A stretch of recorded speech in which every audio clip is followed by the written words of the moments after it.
며칠 전에 우리 가족하고 함께 본 영화인데요. 백인이 아닌 멕시코 소년이 주인공인 영화입니다. 이 영화를 보면서 제게 다가온 한 단어가 있다면 기억, remembrance라고 하는 기억이라고 하는 단어였습니다. 노래와 출세를 쫓아서 가족을 등졌다는 이유로 여러 세대들을 거쳐서 욕을 얻어먹었던 할아버지 한 분이 계십니다. 주인공의 고조 할아버지인데요. 이 고조 할아버지를 이 주인공 소년이 이제 다시 옛 기억을 되찾게 하는 그런 내용입니다. 고조 할아버지의 일생과 삶을 이렇게 쭉 보면서 잘못 알았던 것, 그리고 우리가 다시 알아야만 하는 것들, 이런 것들을 이제 찾아나가는 그런 이야기인데요. 결국에 이 애니메이션은 해피엔딩으로 끝나게 됩니다. 특별히 저는 가족과 음악에 대한 고조 할아버지의 사랑과 열정, 이것들을 이 가족들이 다시 찾고 또 재조명함으로써 전보다도 훨씬 더 행복해지는 그런 가족의 모습들을 지켜보았습니다. 기억을 통해 과거를 다시 조명하고 그리고 새로운 미래를 다시 쓰자라고 하는 그런 내용이 담겨 있는 애니메이션입니다. 그 영화에 노래가 하나 나오는데요. Remember Me라고 하는 노래입니다. 그 가사는 이렇습니다. 기억해 줘. 내가 네 곁을 떠나도 기억해 줘. 슬픈 기타 소리가 들리면 언제나 우린 함께 한다는 걸 널 다시 안을 때까지 기억해 줘 라고 하는 노래입니다.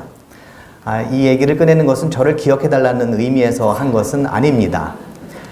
이 노래를 듣고 이 영화를 보면서 성서 속의 한 이야기가 계속해서 생각이 났었습니다.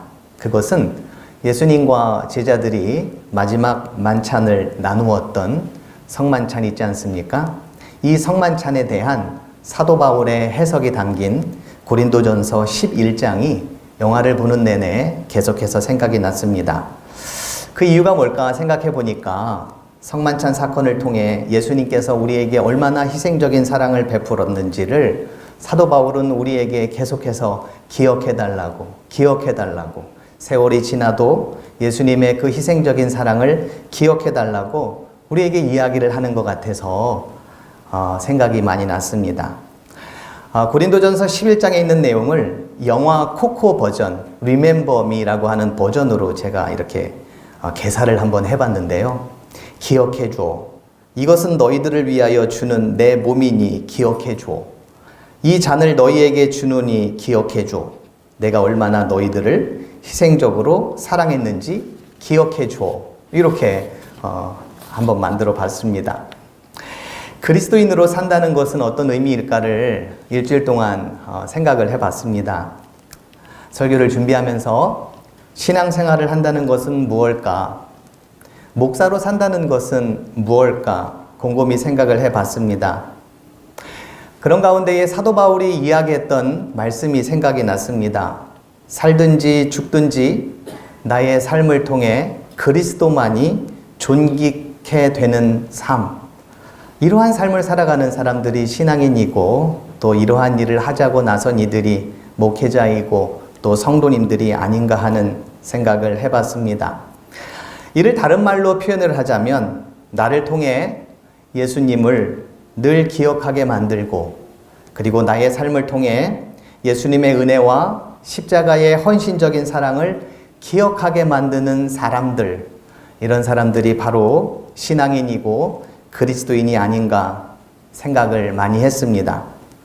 바울도 우리에게 이런 삶을 그리스도의 향기가 되는 삶, 또 그리스도의 편지가 되는 삶, 이렇게 표현을 하고 있지 않습니까?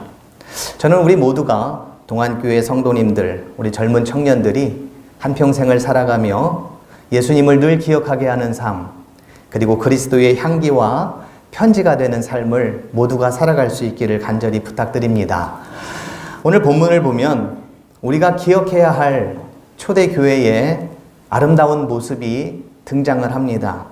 이것 역시도 우리가 잊지 말고 계속해서 기억해야 될 그런 모습들입니다. 설마 이런 공동체가 있었을까 싶을 만큼 사도행전은 우리에게 너무나도 이상적인 모습의 교회를 소개합니다.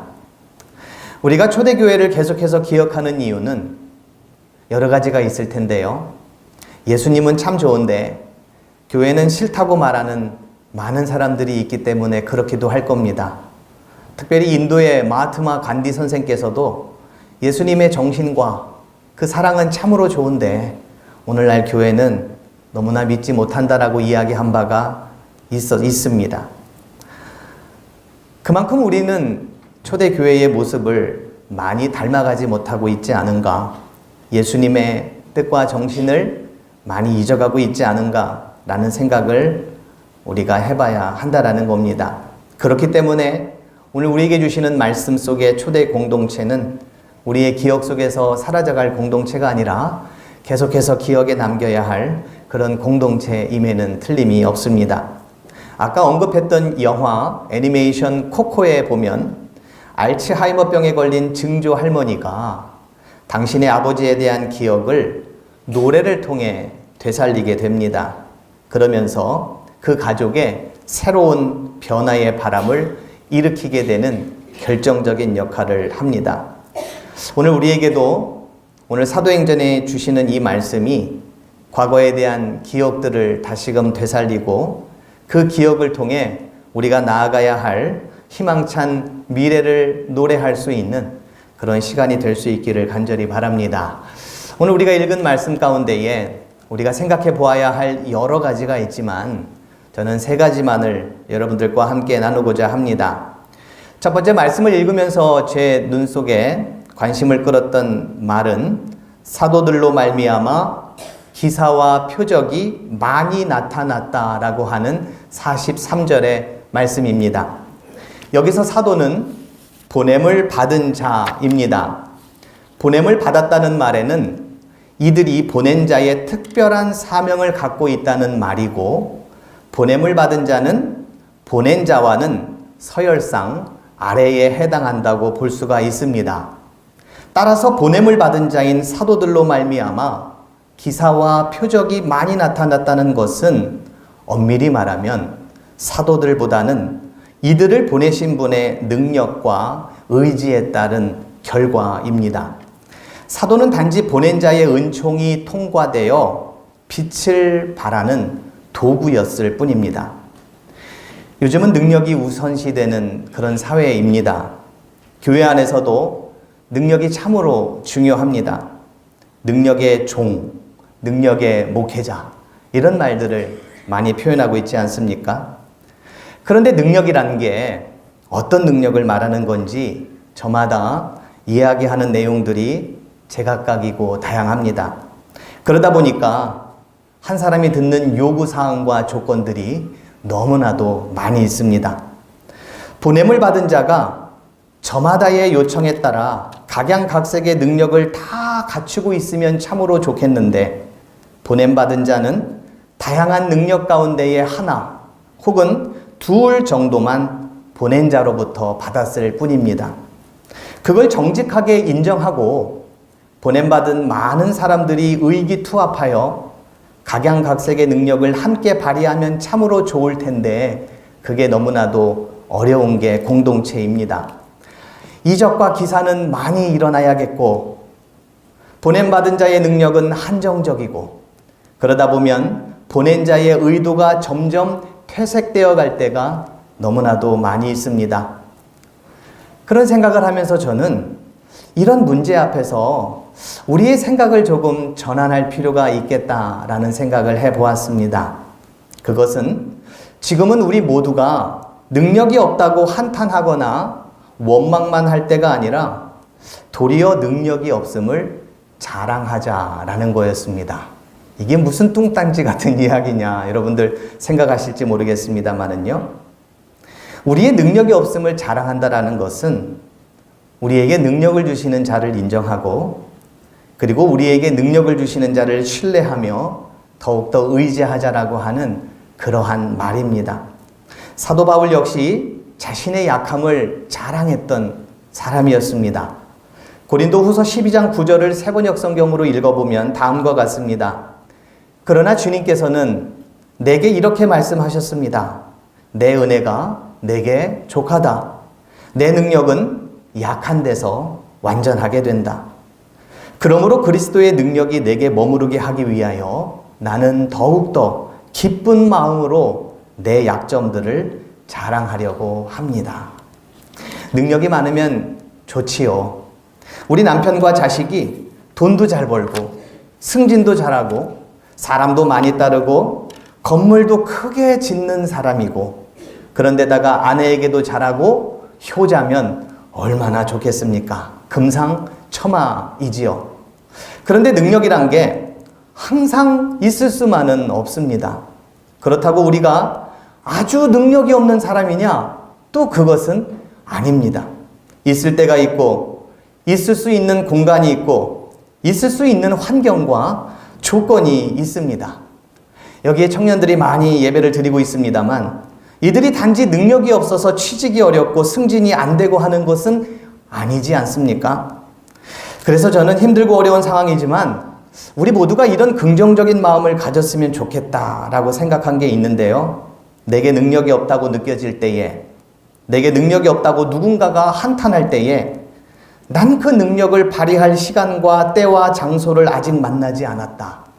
아니 어쩌면 나를 보내신 분께서는 지금 내 능력이라는 바람을 빼고 계시는지도 모르겠다. 그리고 내 힘이 아닌 성령의 힘, 하나님께서 주시는 새 힘을 내 힘을 뺀 그 자리에 다시금 불어넣어 주셔서 시작하신다라고 하는 이런 긍정적인 믿음을 우리가 가지면 어떨까 생각을 해봅니다. 사도 바울이 이런 권면을 우리에게 주십니다. 내게 능력 주시는 자 안에서 내가 모든 것을 할 수 있느니라. 분명한 사실 한 가지는 사도로 말미암아 일어난 기사와 표적의 출발점이라고 하는 것은 사도를 보낸 자입니다. 그리고 그분께서는 지금도 성령의 능력을 보내신 자들을 통해 나타내기를 원하시고 계십니다. 우리는 단지 나의 달려갈 길과 주께로부터 받은 사명을 조차 주님께서 주시는 능력을 가지고 힘있게 달려갈 뿐이다라는 겁니다. 두 번째로 본문을 통해 저의 이목을 관심시켰던 것은 각 사람의 필요를 따라 나눠 주었다라고 하는 이 문장입니다. 놀라운 것은 이들이 단지 주머니 속에 있는 동전 몇 푼 꺼내 필요한 사람을 도운 것이 아니라 소유의 많고 적음을 떠나 상관없이 자신들의 재산과 물건을 공동의 소유로 내어놓고 함께 나누었다는 사실입니다. 능력만큼 일하고 필요한 만큼 가져간다는 마르크스시즘의 원리가 여기에서 기인했다고 합니다. 그러나 이론적으로는 그럴싸하지만 사실 현실적으로 받아들이기 어려운 말씀입니다. 하지만 역사적으로 강력한 리더십에 의해 사도행전이 보여준 교회와 같은 공동체를 꾸려나갔던 그룹들 또한 계속해서 존재해 왔습니다. 그러나 그 수명이 길지는 않았습니다. 그 원인이 어디에 있었겠습니까? 이상은 좋고 꿈은 좋은데 왜 그 수명이 오래가지 못했습니까? 그 원인은 물질을 초월해 자유함을 얻을 인간이 없기 때문입니다. 여러분 흥미로운 것은요. 사도행전 2장과 사도행전 4장에 이상적인 교회 공동체에 대해서 나오지만 5장으로 넘어가면 물질 앞에 무릎 꿇을 수밖에 없는 연약한 인간들의 모습이 나오는데 그들이 바로 아나니아와 삽비라라고 하는 두 부부입니다. 그러니까 우리가 이상도 있고 우리가 꿈도 있고 하지만 우리 인간의 현실이라고 하는 것은 물질 앞에 한없이 연약해질 수밖에 없다라는 것을 우리에게 보여주고 있다라는 것입니다. 물질 앞에 한없이 연약한 인간은 결국 나라고 하는 울타리를 넘지 못하고 공동체의 정신을 구현하지 못하게 됩니다. 그런데 한번 생각해 보시죠.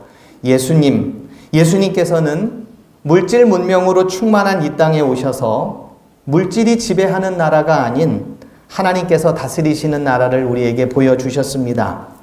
그렇게 함으로써 이 땅의 것들에 속박되고 억압된 인생을 살아가는 사람들을 그 나라의 일원으로 불러주셨습니다. 초대교회가 구현한 유무상통의 공동체는 소유가 많다는 이유로 그 소유 때문에 내 삶이 속박당하는 인생은 제발 되지 말자라는 것을 우리에게 보여줌과 동시에 소유가 없어서 세상 일에 억압당할 수밖에 없는 피폐한 삶을 살아가는 자들을 구제해 주자라고 하는 것을 우리에게 말씀해 주고자 함입니다. 그런데 초대교회 공동체는 어떻게 해서 이런 이상적인 공동체의 모습을 실현할 수 있었겠습니까? 그것은 다름 아닌 재림신앙이었습니다. 요즘 우리는 재림신앙에 대해서 그렇다 할 확고한 뜨거운 마음이 없는 것은 사실이지만 초대교회 공동체는 재림신앙에 대한 확고한 믿음 때문에 지금 살고 있는 이 세상과 이 세상의 물질에 대해 너무나 큰 마음을 두지 않았다라는 것입니다. 그런데 2000년 동안 오시겠다라고 하는 예수님께서는 오시지 않습니다. 그래서 공동체들마다 좋은 이상은 가지고 있었지만 함몰하게 되었고 몰락하게 되었던 겁니다. 그런데 예수님께서 오신다라고 하는 이 사실과 이 말씀과 그때가 언제인지는 우리 소관이 아니기 때문에 우리가 흔들릴 때가 참 많이 있고 또 우리가 이해하기 어려울 때가 참 많이 있습니다. 그래서 또 한 가지의 중요한 사실을 우리가 잊지 말아야 할 것이 있습니다. 그것은 예수님께서 이 땅에 오셔서 재림하셔서 우리를 분명히 심판하실 것이다라고 하는 우주적인 차원의 재림신앙, 그것은 내가 잘 모르겠으나 그러나 우리에게 분명한 것은 내 인생이라고 하는 것은 언젠가는 죽을 것이다라고 하는 그 현실, 그것만큼을 우리가 늘 인식하면서 생각하면서 살아간다면 우리가 집착을 하고 또 우리가 거기에게 너무나 마음을 쏟고 하는 것들이 결국에는 대수롭지 않거나 내가 왜 거기에 마음을 그렇게도 쏟았고 내 시간과 또 내 열정과 내 사랑하는 가족과 또 내 자녀들 이 모든 것들을 또 팽개쳐 가면서까지 그렇게 세상 것에 마음을 많이 쏟았는가라는 생각을 하게 된다라는 겁니다. 우리에게는 분명 재림신앙을 가지고 있어야 합니다. 그 말은 우리는 늘 긴장하면서 살아가자라는 겁니다. 예수님께서 곧 오실 테니 이 세상의 것에 너무나 큰 마음을 두지 말되 이 세상을 살아가는 데 있어서 물질이라는 것이 분명히 필요하지만 그것이 나를 다스리는 것이 아니고 나를 지배하는 것이 아니라 하나님께서 나를 다스리시고 또 나를 이끄신다라고 하는 분명한 믿음이 우리 가운데에 있어야 할 것과 그리고 우리 인생이라고 하는 것은 언젠가는 곧 죽게 될 것인데 그 죽음 앞에서 지금을 생각해보고 그 죽음 앞에서 지금 내가 살아가고 있는 삶의 모습들을 생각해 본다면 우리는 이 세상 것에서 조금 더 자유로워질 수 있는 그런 영혼이 될 수 있지 않을까라고 하는 점입니다. 오늘 우리에게 보여주는 초대교회의 공동체는 바로 그러한 믿음과 신앙을 가지고 있었던 사람들이 보여주었고 구현해낸 그런 공동체다라는 겁니다. 제가 얼마 전에 드라마를 봤는데요. 어떤 드라마였는지 기억은 안 나지만 그 대사가 하나 기억이 나는 게 있습니다. 그것은 이런 거였어요. 죽음 앞에 이른 자의 심정으로 지금의 나를 보고 나의 삶을 보라라고 하는 이런 말이었습니다. 힘들고 어려울 때에 죽음 앞에 놓여 있다라고 하는 그 삶으로 생각해보고 지금의 힘든 상황들을 돌아보자라는 거예요. 물질이나 아니면은 여러 상황 때문에 힘들고 어려울 때에 내가 죽음 앞에 놓여 있다라고 하는 심정으로 지금의 이 상황을 돌아본다면 조금 더 지금 상황에서 자유로워질 수 있는 그런 영혼이 될 수 있다라고 하는 거죠. 성경에 보면 한 부자가 나오지 않습니까? 그 부자가 돈이 너무 많아서 창고까지 지어가면서 물질을 차곡차곡 쌓아뒀는데 예수님께서 하시는 말씀이 내일 오늘 밤 너의 영혼을 데리고 간다면 이 모든 것들이 누구 것이 되겠느냐라고 하는 거예요. 우리는 죽음 앞에서 자유로울 수 없고 또 하나님의 심판 앞에서 자유로울 수 없는 자라는 그런 인식이, 그런 생각과 믿음이 우리 가운데에 끊임없이 없다면 우리는 물질 앞에 무릎을 꿇을 수밖에 없고, 우리는 물질 앞에 자유로울 수 없고, 그리고 우리에게 주신, 하나님께서 주신 청지기적인 사명을 제대로 감당하지 못할 삶이 될 수도 있겠다라고 하는 점을 초대교회의 삶을 통해서 우리가 생각해 보아야 할 겁니다. 초대교회의 유무상통이 우리에게 들려주는 메시지는, 오늘 우리의 삶을 이끌어가는 힘의 근원은 물질이 아니라 재림신앙에 있다는 것과 죽음 앞에 언제든지 놓일 수 있는 존재임을 깨닫고, 주어진 시간 동안 비록 서로 다른 소유의 양을 우리가 살아가고 있지만 청지기적인 사명을 각자가 잘 발휘해서 필요한 곳에, 또 필요한 사람들에게 청지기적인 사명으로 그 일들을 감당할 수 있는 그런 우리 모두가 되었으면 좋겠습니다. 세 번째로 초대교회 공동체가 보여준 아름다운 모습 중에 하나는요, 마음을 같이 했다라고 하는 이 말씀입니다. 마음을 같이 하는 것은 불가능한 일입니다. 부부간에도 마음이 안 맞는 일이 너무나도 많은데, 다른 사람과 마음을 같이 한다는 게 여러분 가능합니까? 간혹 우리는 한 마음을 품는 공동체가 되자고 기도를 합니다. 저도 그렇게 기도할 때가 참 많이 있었던 것 같아요. 우리 공동체가 한 마음을 품는 공동체가 되게 해주십시오. 그럴 때에 무슨 생각이 들었냐면, 어떤 한 마음을 품게 해달라고 하는 건지에 대한 명확한 규명이 있어야 한다라는 겁니다. 저마다 생각이 다릅니다. 저마다 각자의 의견이 있고 또 소견들이 있습니다. 목적하는 바가 다들 틀립니다. 기도는 그렇게 하는데 각자가 따로 본인들이 원해서 그런지, 길이 있어서 그런지 그렇게 한 마음을 품지 못하고 갈 때가 참 많이 있습니다. 그런 생각을 하면서 오늘 본문을 다시 한번 들여다보니, 오늘 본문에 나와 있는 이 이상적인 초대교회의 공동체가 품었던 마음이 뭘까라고 하는 것을 생각해 보게 되었고, 그들이 품었던 그 마음에 대한 힌트를 오늘 본문에 보면 서로의 집을 오가며 떡을 떼었다라고 하는 이 표현입니다. 떡을 떼었다. 두 번에 걸쳐서 나오는 떡을 떼었다라고 하는 이 표현, 우리가 대번내 생각이 나는 것은 예수님께서 베풀어 주신 성만찬, 그렇죠. 또 초대교인들이 매일같이 모여서 나누었던 애찬식, 그것들을 통해서 이 사람들이 무슨 생각을 했고, 또 무슨 공동체가 되기를 원했고, 또 무슨 마음을 품고 살아야 할지를 서로가 서로에게 나누어 주었는데, 그것은 바로 내 마음도 아니고 네 마음도 아니고 예수님의 마음이었을 겁니다. 예수님께서 우리에게 주시고자 했던 십자가의 그 마음, 예수님께서 우리에게 주고자 했던 그 사랑의 마음, 예수님께서 우리 공동체에게 주고자 했던 그 헌신의 마음, 그 마음을 함께 품고 또 그 마음을 함께 가지고 나아가자. 그리고 그렇게 나아갔던 공동체가 바로 초대교회의 공동체이었다라는 것입니다. 우리는 서로가 다른 마음을 품고 살아갑니다. 그러나 공동체 안에서 우리는 분명히 예수 그리스도의 마음을 함께 품으며 살아가야 할 겁니다. 십자가의 희생을 통한 사랑, 그리고 용서함에 대한 감사와 감격들, 이것들은 우리가 끊임없이 품어나가야 할 우리 모두의 한결같은 마음이고 우리 공동체의 마음이 되어야 할 줄로 믿습니다. 이 마음을 늘 품고자 늘 모였고 또 늘 기도했고 늘 떡을 떼었던 공동체, 다른 이유가 있어서가 아니라 예수 그리스도의 그 마음, 내 마음이 아니라 예수 그리스도의 그 마음이 계속해서 항존할 수 있고 존재할 수 있는 공동체가 되기 위하여 모였다라는 사실, 또 기도했다는 사실, 그리고 떡을 떼었다는 그 사실이 우리에게 주는 도전이 참으로 크다 생각이 듭니다. 빌립보서 2장에 보면은 사도 바울이 우리에게 이렇게 권면을 하는데요. 이 말씀은 오늘 아침에 우리 목사님께서 주신 본문이기도 합니다만은 다시 한번 여러분들에게 공동 번역의 말씀으로 읽어드리겠습니다. 여러분은 그리스도를 믿음으로써 힘을 얻습니까?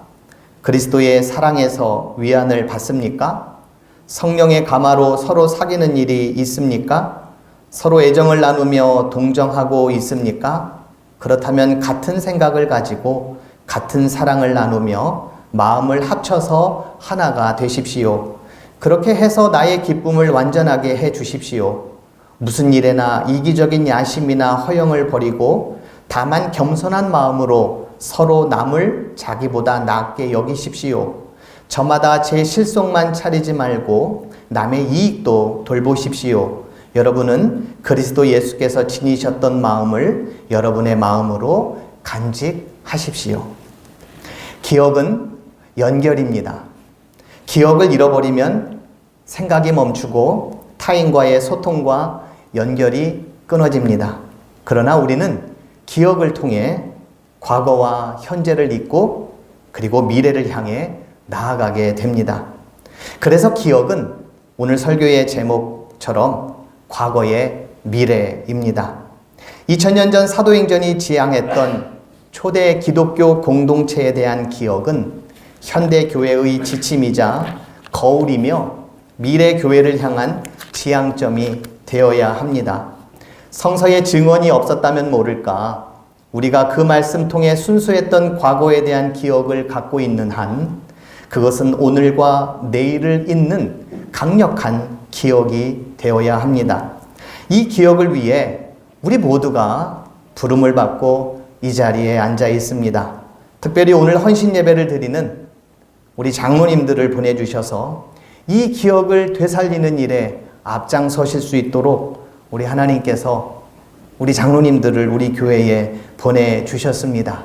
바라기는 우리 장로님을 통해 그리고 우리 온 교회를 통해 오늘 여러분들에게 드린 세 가지의 말씀처럼 내 능력이 아닌 그 능력의 출발점인 하나님께로부터 그 능력을 부여받고 이 땅에 살아가면서 늘 재림의 신앙을 가지고 늘 긴장하며 늘 경각심을 갖고 청지기적인 사명을 잘 감당하는 우리 모두가 되기를 또 간절히 바라고 또 예수님께서 주신 십자가의 은총과 희생의 정신을 우리 온 교회가 마음을 품고 함께 나아가는 그런 교회가 되었으면 좋겠습니다. 그러할 때에 본문 47절에 있는 말씀이 우리 교회에 분명히 이루어질 줄로 믿는데요. 그 말씀을 여러분들에게 드리도록 하겠습니다. 하나님을 찬미하며 또 온 백성에게 칭송을 받으니 주께서 구원받는 사람을 날마다 더하게 하시니라. 이 은총이 우리 동안교회 가득하기를 간절히 기도드리겠습니다.